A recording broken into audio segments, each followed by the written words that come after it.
Okay, let me stop you right there. All right, so I'm going to break down your comment. Who I vote for doesn't determine me as a person.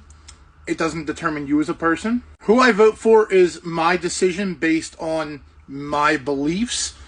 And just because I vote for said person doesn't mean I have to believe everything that they believe or stand for everything that they stand for. With that being said, the response that you were looking for because I voted for said person is that we should deport them all and that we should take our country back. That's the response that you were hoping to hear from me. Unfortunately, it's much more complex than that. There's a lot of moving parts that need to be considered. The first analogy I'm going to give you, if you're living in a rundown shack and you have no food, no running water, no toilet, and you have no money, and you decide to leave your rundown shack because your quality of life is just not good and you're not happy, you can't go to your neighbor's house, break in the front door, eat their food, use their toilet, take a shower, eat their food, and when they come home and call the police on you, you can't say, but my quality of life is bad, so I'm just going to live in your house from now on.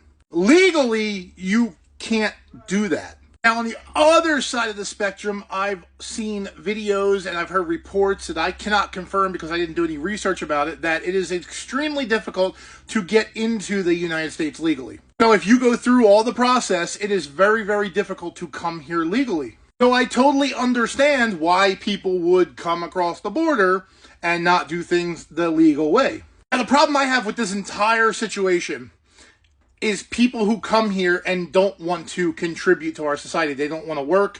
They do not want to do anything. They want a handout. And when they get said handout, they are not happy with said handout and they want something better. Beggars can't be choosers. My grandmother always taught me as a child. If somebody is giving you something, you can't say, well, I don't want that one. I want that one. You take what you can get and you be thankful for what you got. Now, as for my job, it is my job to transport these students to and from school safely. That is where my job begins, and that is where my job ends. Anything else that's happening outside of this bus or that school, there's only so much I can do.